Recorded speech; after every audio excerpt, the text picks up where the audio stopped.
I am a big believer in technology, and I'm a big believer in openness when it comes to the flow of information. I think that the more freely information flows, the stronger the society becomes. Because then citizens of countries around the world can hold their own governments accountable. They can begin to think for themselves. That generates new ideas. It encourages creativity. And so I've always been a strong supporter of open and internet use. I'm a big supporter of non-censorship. This is part of the tradition of the United States that I discussed before, and I recognize that different countries have different traditions. I can tell you that in the United States, the fact that we have free internet or unrestricted internet access is a source of strength, and I think should be encouraged. The geographical distance between mainland USA and China is approximately 7,233 miles.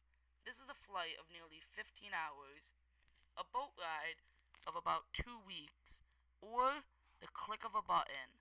The internet helps people span gaps that took days to travel in the past in just a few seconds.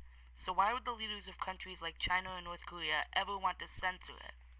These leaders' main motives are to prevent their people from seeing anything against their government or leader, causing them to rebel, and to regulate what people see on the internet so they can show them propaganda for them and against all others. There is but one cyber cafe in all of North Korea's capital, Pyongyang. It runs on the North Korean operating system Red Star, which makes sure that people only see what the government wants them to. It is designed so it can be torn down at any second if necessary. The internet there is so based on propaganda, Kim Jong-un's name is in bigger text than anything else. This is an example of the propaganda North Koreans have to watch every time they look at a screen. 우린 한계가 없다. 우리는 빈말을 모른다. 숨기지도 않는다. 우리의 자주권을 침해하고 존엄을 건드리는 자들. 백악관이 장거리 미사일의 조준경에 잡혔다. 전쟁의 아성이 원자탄의 타격권에 들었다. Not only is this a problem because it puts ideas into the people's heads, but it slows innovation in a growing superpower such as China. With people who post what are considered to be slanderous rumors on the internet facing up to 10 years in jail, people are afraid to post their true feelings online. This could mean that people's ideas, even if they're brilliant, never get heard because of their fear to post online. Also, with so much content censored by the government, it is very difficult to learn about global affairs while living in China. Most people consider China to be the next superpower, if it isn't one already. However, it will be hard, if not impossible, for them to move forward anymore without a free internet that promotes innovation from the people.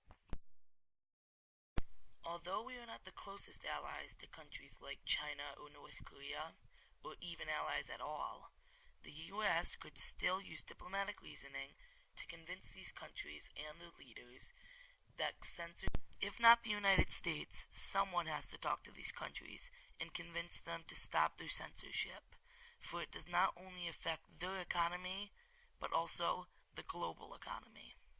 Although it may seem like a foreign problem to many, internet censorship is happening, and often, right here in the United States. Internet service providers, or ISPs, such as Time Warner Cable, Comcast, and Verizon Wireless, supply internet to the people of America. With no system of laws that strictly governs these big businesses, ISPs have a lot more power than necessary.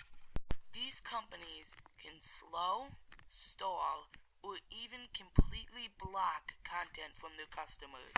They can also discriminate against users, blocking or slowing content just for them. This is more than just a theory. ISPs have shown abuse of their power on many instances, most times for their own personal agendas. Towards the end of 2007, Verizon Wireless cut off NAROL, a pro-rights group, from using a text messaging program on their server. The group was using this program to send messages and coordinate meetings. On the incident, Verizon Wireless stated that it would not service programs from any group that, quote, seeks to promote an agenda or distribute content that, in its discretion, may be seen as controversial or unsavory to any of our users.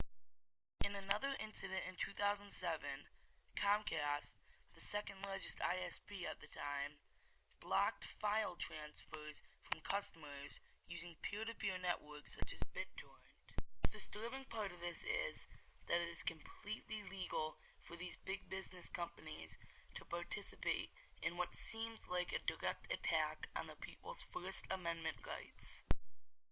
In Comcast's case, they even took the FCC to court to challenge their allegations.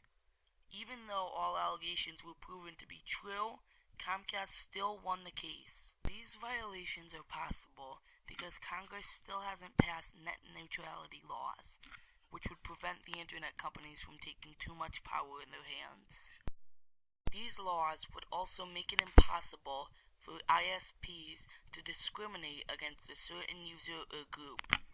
Congress's lack of actions is not completely their fault, however. They have to balance between taking too much power away or too little power away from the ISPs. If they take too little power away, the ISPs will continue to have the violations they do now. However, if they take too much power away, ISPs may not even be able to block malware or pop-ups. Net neutrality laws, however, are the only ways these actions by the ISPs will stop. Congress needs to give these bills their undivided attention and work hard to get them passed. The final form of censorship also comes from within Congress's walls. The Stop Online Piracy Act, or SOPA, is a huge threat to internet freedom in the United States. This act has been presented to Congress multiple times, but it was shot down in 2012. However, forms or parts of this bill keep reappearing. This bill is aimed to stop internet piracy, which is a huge problem in the government eyes. However, this bill could have websites shut down for just a single minor copyright infringement. The government gets the final say in whether or not a website gets shut down for a copyright infringement. This is bad because it allows the government to create their own internet blacklist. If a website in which they do not agree with, such as WikiLeaks, which leaks content and documents that were kept secret by the U.S., gets even a minor copyright infringement, the U.S. can shut it down to U.S. users. This especially goes for foreign-based websites, which includes WikiLeaks and most other piracy websites and servers. A solution to the problem SOPA presents is a solution that anybody can participate in. If you call up your local congressman or congresswoman and explain to them why you were against SOPA, it just might change their mind when they are voting for it. This is a map from Reporters Without Borders, which shows the amount of freedom of the press in each country from year to year. Whether it be doing a story on the air to posting one on the internet, the darkest countries provide the least freedom to the press. Much of this is based on censorship of reporters. As you can see, not many countries improve on their freedoms over the years, and countries such as China, India, and Chad have all gotten worse. This shows that a solution to the world's censorship problems will not come on its own. Everyone, from Xi Jinping of China to Kim Jong-un of North Korea, to the American Congress, and to you, of Mr. Mastriani's class, must do their part to attain a free internet for all. Although these countries might not be our greatest allies, that does not mean they deserve to go without what we take advantage of: information. The more information young people of today can obtain, the better the global future looks. So the whole world can team up for this battle. battle for an unrestricted